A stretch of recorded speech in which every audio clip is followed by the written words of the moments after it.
And welcome to the Nature Garden podcast with me, Carl Steinson, and the weekending show team from Lionheart Radio.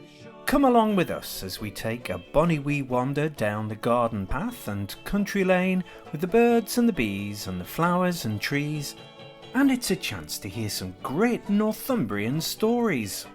In this episode, hurrah for the flower shows! Tom Pattinson's prepping his clipboard and getting ready for the competitions. Tom Cadwallender's here with good news about a bird that's the RSPB's emblem, the avocet, and he's enjoying the wonders and diversity of our seabirds. Steve Lowe's down by the river where he's tackling a rather nasty invader. The laburnum's a beautiful tree, but why did it have to be removed from so many schoolgrounds? John and Dean from the Alnwick Garden will tell us more, and they've got some tips on how not to gas yourself with cherry laurel. Plus some top tips for the garden from Tom P. All coming up on the Nature Garden podcast.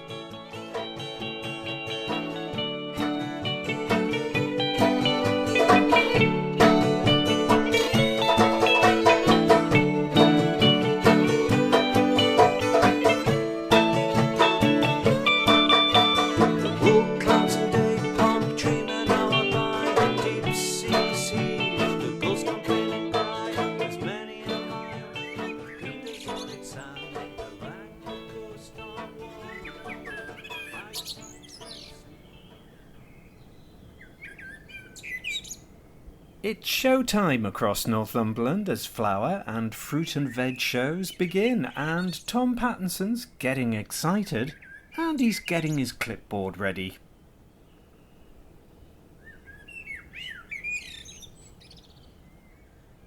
We're just moving into flower show season in this part of Northumberland. The very first one in the area starts this Saturday, the last Saturday in July every year, down at Howick Hall, in the village of Howick, in the hall there. My wife Judy and I go down to judge it. Lovely tradition dating back goodness knows how long. That begins Saturday, and then on August the 18th in this area we have Warkworth Flower Show in the grounds of Warkworth Castle. It's been taking place, this event, apart from outbreaks of foot and mouth which have cancelled it, and 2 world wars, for 200 plus years. It's an event for all the community. It used to mean such a lot in the past, before the age of technology, televisions, iPads, computers. It still means quite a lot today, and people are so competitive. I also judge at Warkworth Flower Show. And then after that, Bank Holiday Monday at the end of August, it's Wooler or Glendale Flower Show. The Warkworth Flower Show and the Glendale Flower Shows are all under marquees, tentage all around, all sorts of things. Only marquee and the grounds at Glendale Show, they have animals, farm animals, riding trials, jumping, displaying, all sorts of animals there, and the usual trimmings and stalls around about. Clothing stores, commercial, selling all sorts of things. What a day out that is. I love that. I also judge there. But the flower show, it's typical of the competitive element. It began amongst gardeners.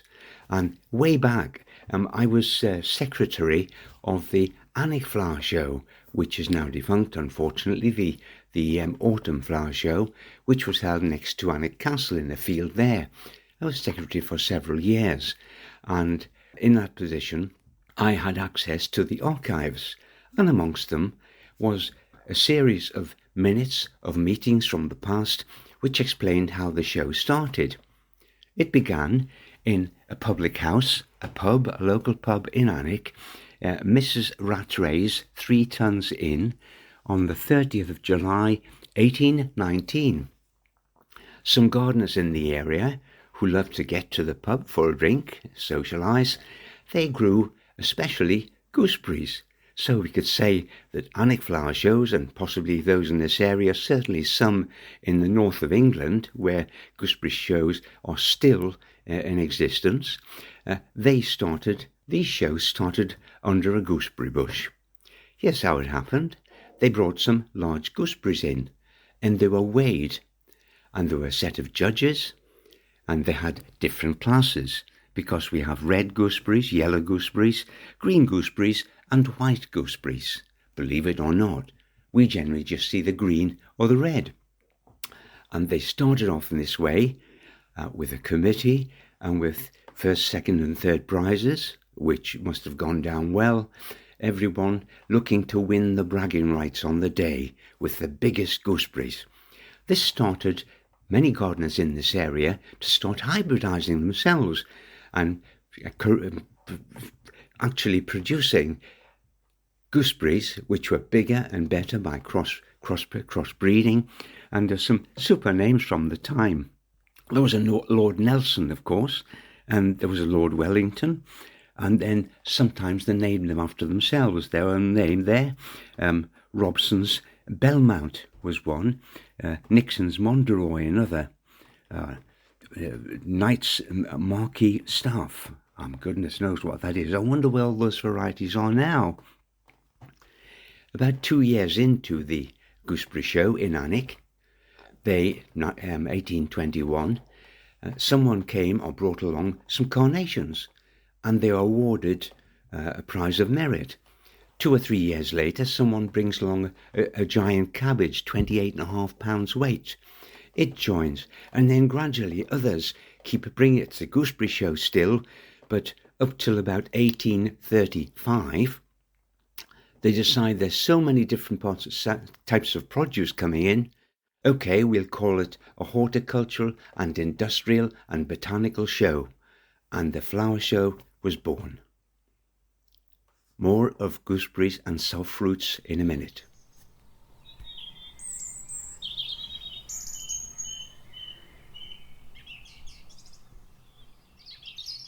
Gannets and kittiwakes are on the move, heading out on epic adventures, along with razorbills and puffins and, well, Tom Cadwallender from the British Trust for Ornithologies, watching all the activity from the shoreline and cliffs.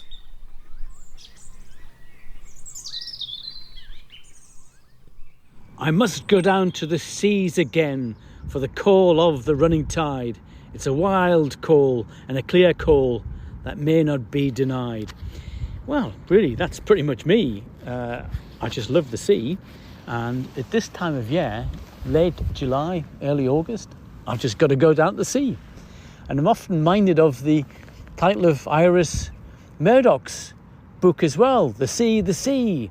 But the quote I was reading was John Masefield, sea fever. But it does get you, sea fever. It's amazing. As a bird watcher, it's pretty special. You may well be able to hear the sea on this recording because I'm down close to the shore at the moment. But what I like to do at this time of year, and it's fascinating because there are a number of seabirds starting to fly around. There's the shearwaters and the petrels and all manner of exotic sort of birds which spend all their life out at sea, and it's just incredible. The only time they come to land is when they're breeding, basically. So at this time, we're just seeing the first sort of starts of the first few birds going through. Well, this morning, I've seen quite good strings of gannets going through. Gannets don't breed in Northumberland, but they do breed on Bass Rock. And Bass Rock is the biggest gannetry in the whole world. And they were hammered quite heavily last year with avian influenza. But this year, I gather, there's been a bit of a resurgence. And the population, whilst decreased, is still pretty good. So there's some good news coming from there. But they come right down, gannets come right down into the Northumberland coast to gather food. And they get displaced by wind, basically. And at this time of year, if you get a bit of a northerly, you look out to sea and you might be able not to see it with the naked eye or even with binoculars, but with a telescope you can see lots of seabirds at the right conditions. Not guaranteed, by the way. And this morning, though, there's been a lot of gannets kind of really rushing by, all sorts of plumages. Some of the adult plumages where they're really quite big birds, these, but they're all white with their black wingtips. And you see some of the young ones, the birds of the air, and perhaps 2 or 3 years old, and they're really quite dark. But also we're seeing species like kittiwakes going through. Now, some of the young kits are fledgling now, and they've been hit. Some of the colonies have been hit by bird flu, but others are doing all right. And you can tell the young ones by the fact that they've got this black W on their white or their grey mantle or their backs on their wings. And these birds are going to be going out into the North Atlantic to spend the rest of their it is winter now for them, and they're going out into the North Atlantic, so they're shooting out there. But they're coming through in great strings of them. Some birds are still on cliff tops, but they'll not be there for very long. But we're also seeing auk species, and auks in terms of guillemots and razorbills and puffins. They're all now heading north. They're all clearing their breeding colonies, and they'll be gone within a matter of days. And they're going to head out into the North Sea, then into the North Atlantic. These tough little guys, they're amazing, actually. They'll spend all the rest of their year now before they come back inshore next March, April to breed again. They'll spend all of that time out at sea. But the other species that we're quite interested in here are the shearwaters. Now, shearwaters are related to albatrosses, and the one that we regularly see. It's not really a shearwater, it's a petrel, and that's the fulmar. And that's just like a sturdy gull, really. It's got a grey back to it. But if you look closely at it, you can see it's got a tube nose, and that's the common factor between and all of these petrels and shearwaters and albatrosses. They've got this tube nose. And this tube nose is a little bit of an apparatus which allows them to live out at sea. And it can help them purify salt water. It can actually enable them to drink salt water, which is quite an amazing thing. Quite an important thing when you think about these birds that spend so much time out at sea. But anyway, so the fulmars are going to go through. And these birds, if there's a northerly wind, they'll be flying into the wind because they don't like the wind getting under their feathers. So they'll fly into the wind, so they're all kind of shooting by. But we're kind of keeping our eye sort of low to the sea, and we're going to watch these birds go through. And what we're looking for is a flight like a fulmar. Fulmars don't fly like gulls or gannets. They will fly, like albatrosses and shearwaters and so forth. And they will fly with stiff wings, and they'll fly kind of using the waves, the energy from the waves as a kind of a bit of a dynamic soaring, if you like. So they'll use that energy. So they'll fly on very stiff wings, which makes them very quite noticeable, quite distinctive flight. Now, fulmar is quite a pale-looking bird, but the shearwaters we have, the most common one we have probably is the Manx shearwater, and that breeds in the West Coast colonies. And these birds are they've got their young now sort of on the wing. And the Manx shearwater is about a metre length wingspan, but all dark on the back, but pale underneath. And these birds are going to fly around the UK, and they've got this amazing sort of feeding kind of behaviour, where they'll fly right down onto the South Atlantic off the Brazilian coast to feed. And there were some great experiments done back in the 50s and 60s. Where some Manx shearwaters were taken from their breeding colonies and burrows down on the Skoma and places like that off the west coast, and they were taken and they were tracked all the way back to their breeding colony from the Brazilian coastline. They were back within a couple of days, so they are used to having fabulously long migrations, and they're incredible. So these birds are kind of shooting by, ready to go out into the sea again. And also we can see, and we have just seen the odd one, sooty shearwater. Now, sooties are actually bigger than Manx, and these are about sort of just 1.5 meters in wingspan. But as the name suggests, they're all dark. They're dark underneath, where the Manxies are pale underneath. and these will be coming through in much smaller numbers, and they really get you going. But there are one or two other very rare shearwaters to come through, like Corrie shearwater or grey shearwater, which may well be coming through just a tad later. But the sooty, the Corries and the great are coming from the South Atlantic. The normal sort of place for them to breed is in kind of the deep South Atlantic, and they come through here just because they like flying, I suppose, and they will travel vast distances. We don't really see albatrosses here in Northumberland. They are southern hemisphere species, family.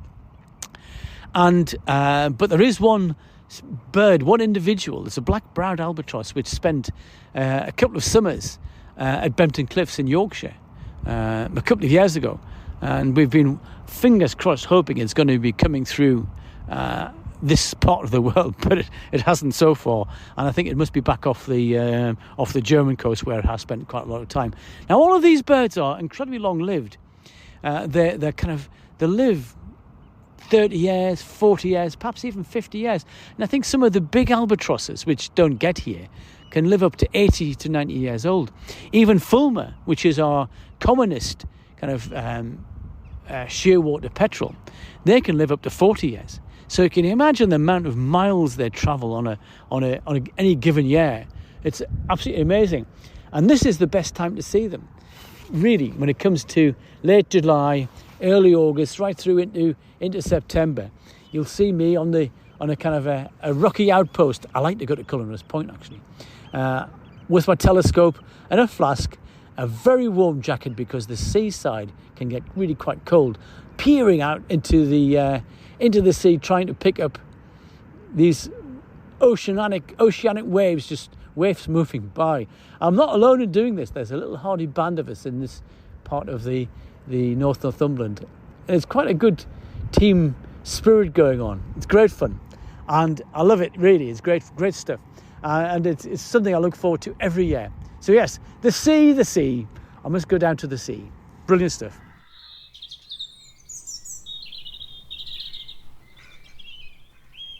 Tom's no fool when it comes to gooseberries and the rather thorny art of fruit thinning.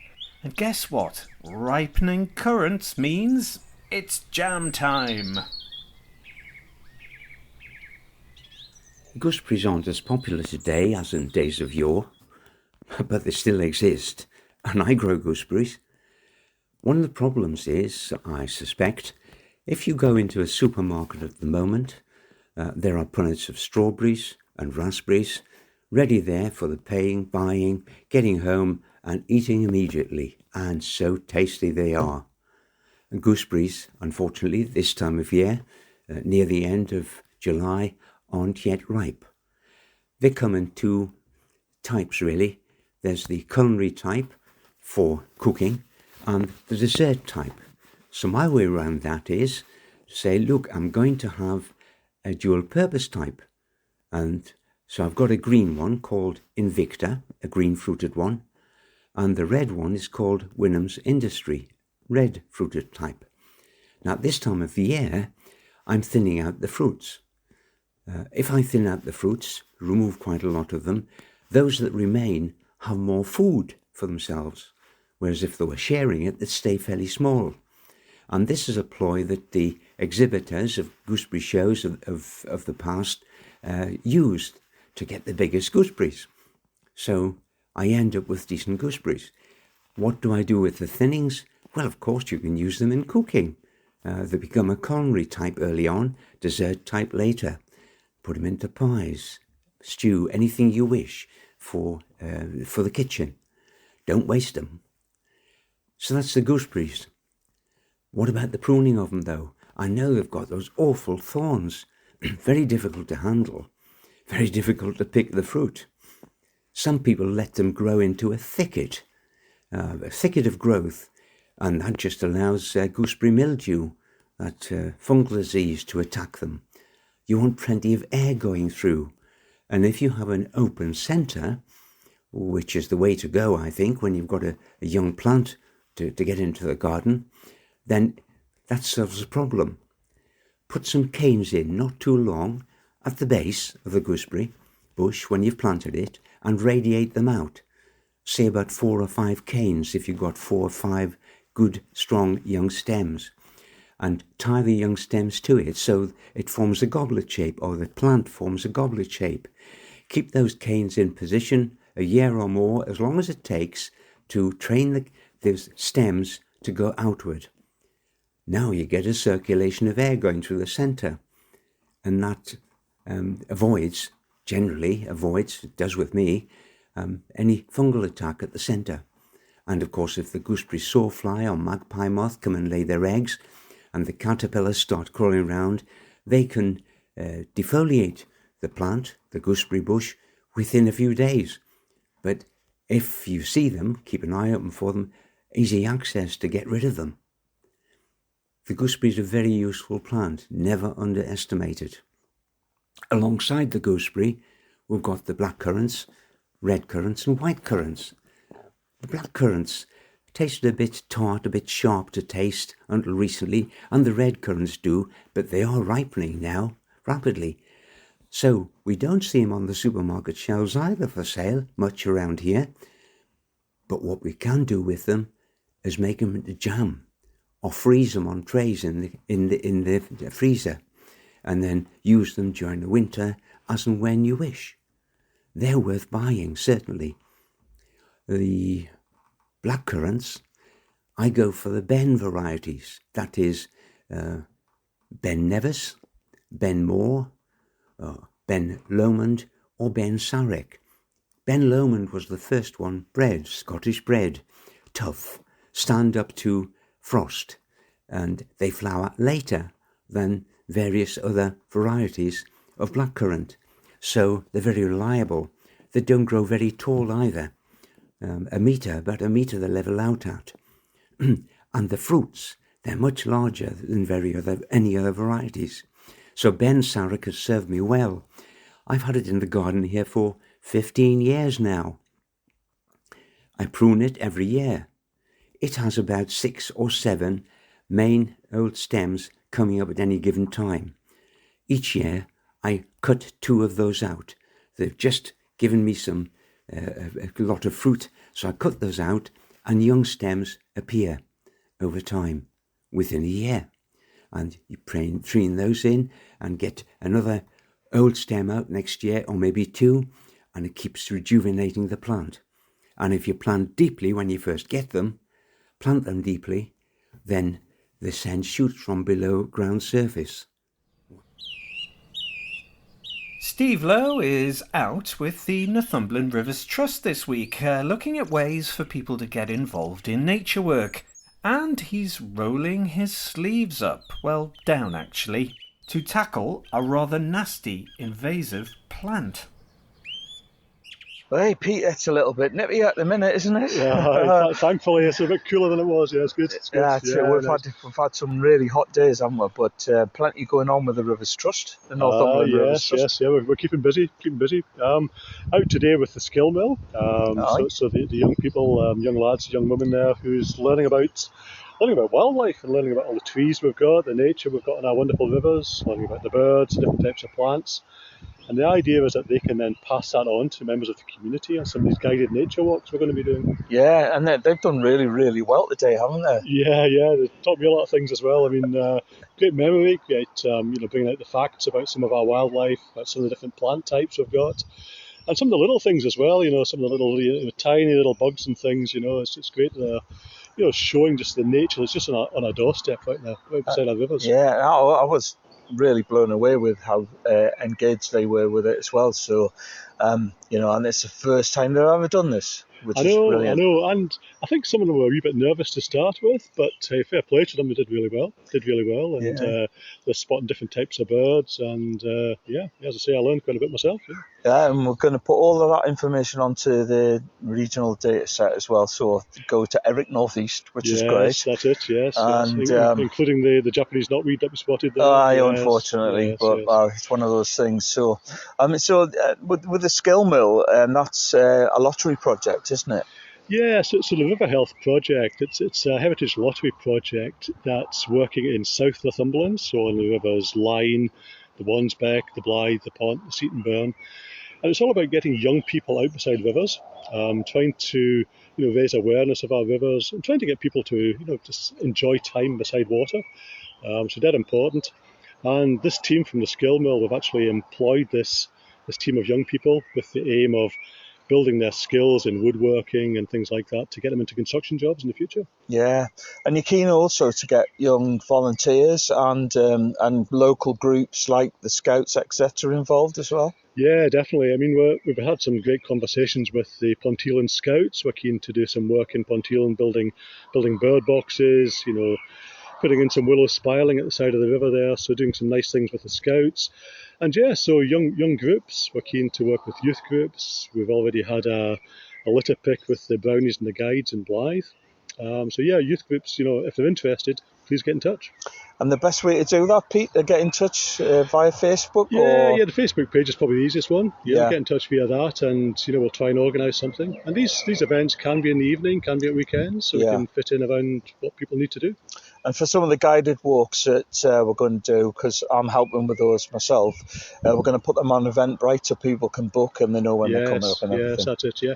And we'll limit the places on those, and we did find last time that they sold out pretty quickly. So, yeah, we'll look forward to that. Well, let's hope that we get some of the cake that we got last time as well. So. That's it. And when I said sell out, there are free events. Yeah. But yeah, so if people keep an eye on Facebook and, get in touch if they're interested. Spot on. Thanks very much for that, Peter. Well, we're going to have a little wander on and see if we can find any more of these invasive species. Yeah, that's it. Yeah, nice one, Steve. Yep. We're just fording our way here through quite a tall grass and everything, Pete. But they're right in front of us. There in front of us is the big old nasty, isn't it? Yeah. I mean, this giant hogweed's a problem with the sap on this. Causes terrible burns. So we're dead keen to get rid of this if we can. But people do need to really be careful with this. Stay away from it. It's a nasty plant.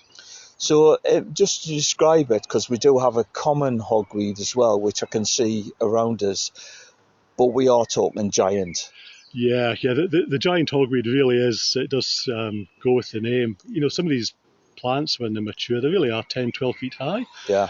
The leaves are really spiky, jaggy, nasty-looking things. It looks aggressive. It looks like something that is going to harm you. Yeah. The stems are slightly hairy, slightly mottled, with a red mottle to them. And when it flowers, it's got this big white flower on the top. So it's really quite a distinctive plant. A lot bigger than the native hogweed. Yeah. But yeah, you're right, it is similar. Yeah, and it produces, 10 to 20,000 seeds and in that massive giant phase. So we're trying to get them before they get to the flowering phase. Yeah, absolutely. It's a nightmare. There's so many seeds with this one, and they wash downstream, and these streams like the Long Nanny that we're on, it can blanket the riverbanks. Yeah. And if it's places where kids are playing, really is quite a danger. So we're also working with the county council to coordinate and get rid of these plants before they take over. So at the minute, the main task for us is knowing where it is, finding out where it is. But we're not encouraged. We're certainly we're discouraging people from tackling it themselves. Yeah, because of that sap thing. Yes. But we are trying to deal with it earlier in the season. So we're pretty much at the end of that now, aren't we? And we'll be moving on to other species as well. Yes, that's it. It's really a plant to tackle in the springtime before it gets too big. Yeah. But if people do see this plant, if they see something that looks really out of place, 10 feet tall, big white flowers, spiky leaves, please get in touch via Facebook, but also look at iRecord and also Eric. Yeah.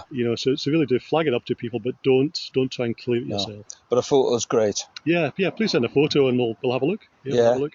That's great, Pete. Say great, but we've got all this to tackle with now, haven't we? So. We'll steady away. Fingers crossed. Steady away. Yes, okay, mate. Right. Well, let's get on with it. All right. Cheers, mate. Cheers. There's been a fair bit of bad nature news around of late, so here's a bit of a tonic from Tom Cadwallender down by the seaside where he's watching the Avocet. These days, whenever you pick up some ornithological magazine, indeed a daily newspaper, there seems to be a plethora of kind of depressing bird news stories. And, it's bird populations are on decline, and certainly they are, particularly in farmland birds. It's quite depressing, really. However, in all of that, there's a few good news stories, believe it or not. Yes, there are some good ones. Yeah, good news. And where I am now at the minute, at my favourite seat on the Aln Estuary, my favourite place, there are a couple of these good news stories directly in front of me. The first one is the little egret. Now, I don't know if you're familiar with little egrets, but they're kind of like small herons. In fact, they're related to herons. And they're all white. And they have black legs, but they've got these fabulous yellow feet. And they've really were heavily persecuted back in the early 19th century because of the millinery trade, the hat trade. Because they've got this fabulous bit of headdress, if you like. They've got these sort of head plumes, and they're so attractive. But Victorian ladies wanted those plumes on their heads, on their hats. So these birds were collected, and really the population in the UK went down to zero. But in the last 20 odd years, there's been a spread, and largely due to climate change, I suspect. But there's been a change, and the population has grown, and they colonised the south of the UK, England, and along the south coast. And they've done quite well. There must be a couple of thousand pairs. But up here in Northumberland, they've been quite a rarity, in fact. And I still get a bit of excitement when I see little egrets. And they don't stand very tall. They're not much bigger than a black-headed gull, so which is about a foot high. Perhaps even with the stretch of their necks, they might be up to 18 inches high. But they've got this brilliant white plumage and these white plumes off their heads. It's absolutely fabulous. But anyway, they've managed to make the leap out of the south, and they've gradually been building their numbers to the north. And here in Northumberland, they really are making a good stab of it. And here on the Aln Estuary, we've got 8 individuals, and they were roosting overnight. And here they are, sort of just plodding around, squawking at each other, sort of having these play fights and whatever, and they're jumping up and down. But they're fantastic. That is a good news story. And keep your eye out, because you can't miss them, really. Down by the riversides or on muddy bits, you'll recognise them. These white herons, these little egrets, they're great. So that's a good news story. They really sort of recovered from those heavily persecuted days. But the species I want to talk about is the avocet. Now, the avocet is a wading bird, and it is the logo of the RSPB, and it's incredibly distinctive. It's got an upturned bill, for example, and you think, how does that work? But it does. And they stand about sort of 9 inches tall, and they're black and white. They've got sort of great black patches in their wings, white patches in their wings, and the plumage is black and white. And they've got this cap, this black cap on a largely white body, which runs down, the black cap runs down from the top of the head down into its nape. And the legs are blue as well. And they really have made a big impression. Well, again, another species that was kind of extinct in the UK because of persecution, egg collecting and the like. And the human race has really been awful to birds, basically. Anyway, the avocet really was extinct as a breeding bird in this country, but actually they've benefited from some of the activities during the Second World War, believe that or not.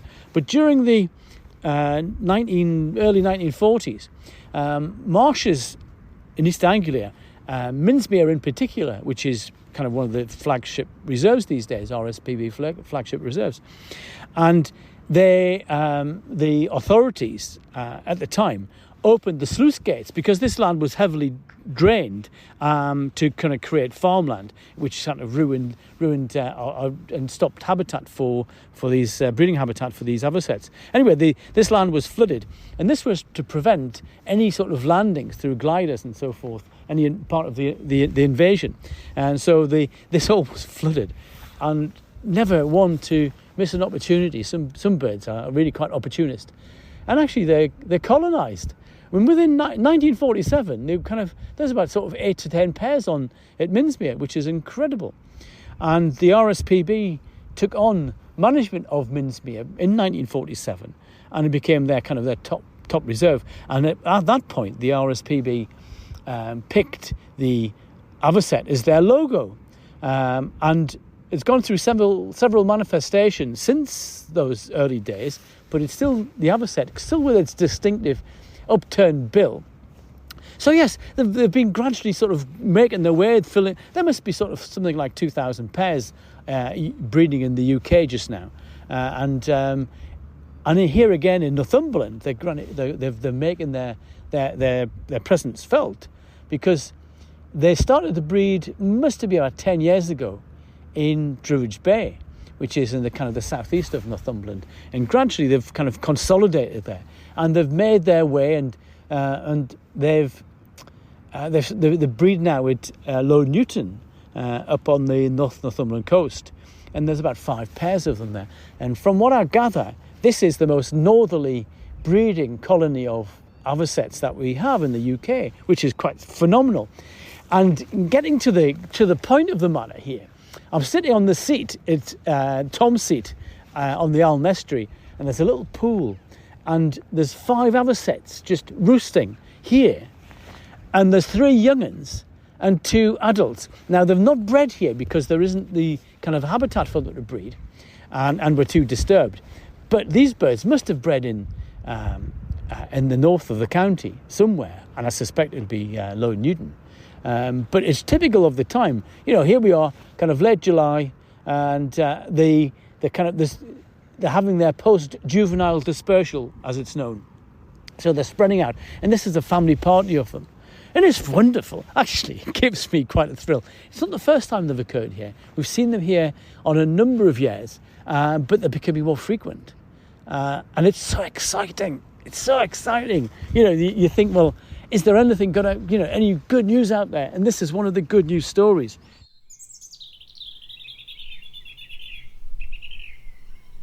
Now, I once cut some laurel and put the cuttings in the car, and that's when, the smell hit me. It's a very dangerous thing to do. And here's John and Dean from the Alnwick Garden to tell us, why you really mustn't do what I did. Over to you, John Knox and Dean Smith. Hello, my name's Dean from the Alnwick Poison Garden. Today, I thought I'd tell you about some of the trees and shrubs that may feature in your garden. This time of year, many of the trees are in blossom, and of course, many of the shrubs need trimming. So I thought I'd tell you a few of the dangers that you may face while you're tending these plants. So we start with laburnum. Laburnum just happens to be the second most poisonous tree in the UK. And at this time of year, May going into June, it's producing the most beautiful yellow flowers known as golden chain. It's the reason why they're planted in public open spaces today. Unfortunately, these flowers will give way to something that looks remarkably similar to a pea pod. In fact, it's a member of the pea family. 3 to 4 of these little pods are enough to kill a child. Back in the 1970s, some bright spark thought it was a good idea to plant these trees in school playgrounds. Of course, they had to remove them pretty quickly when they discovered just how poisonous they were going to be. Now, it's not just the pods that we have to worry about, it's the whole of the tree. It contains a substance called cytisine. If you're poisoned by it, the very first thing you'll notice is one pupil dilates larger than the other, followed by vomiting, convulsions, coma, then death. The tree's so poisonous, if one of the branches was to fall to the floor and lay there for several months, and a dog later comes along, picks it up to hold as a stick on a walk, the chances are the dog won't finish the walk. It's that poisonous. Next, we're going to talk about cherry laurel. You don't need to touch it, smell it, or eat it, yet it still has the potential to kill you. In the leaves, there are 2 chemical compounds that by themselves are harmless, but when you mix them together, it produces cyanide gas. It's the plant's natural defense against browsing animals. Of course, When you cut this with hedge cutters, that's also going to release the gas. Now normally you're in this outside well ventilated space. On a windy day, it's probably not going to be an issue until you put the cuttings into the boot of the car to take to the tip. You're now in a confined space with poor ventilation and cyanide gas.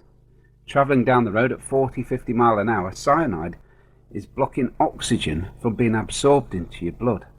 You're slowly losing consciousness at the wheel.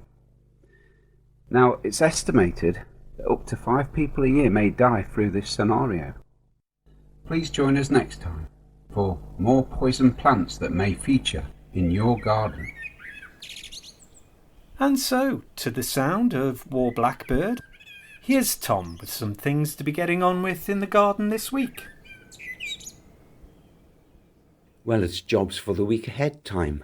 I say week ahead because we've just had a week of rain, downpour, and it's had the negative effect you'd expect on various plantings outside.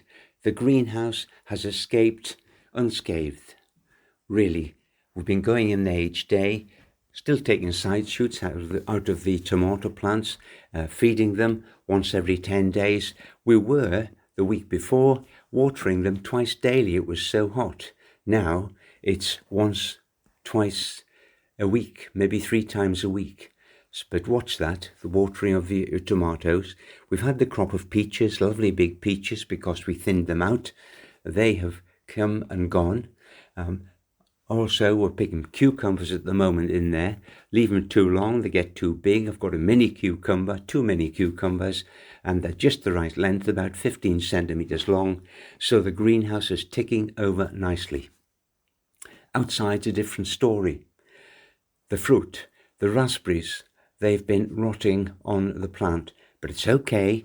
We get rid of those rotted raspberries, and there's plenty more to come in this main crop period, which lasts from this month into August.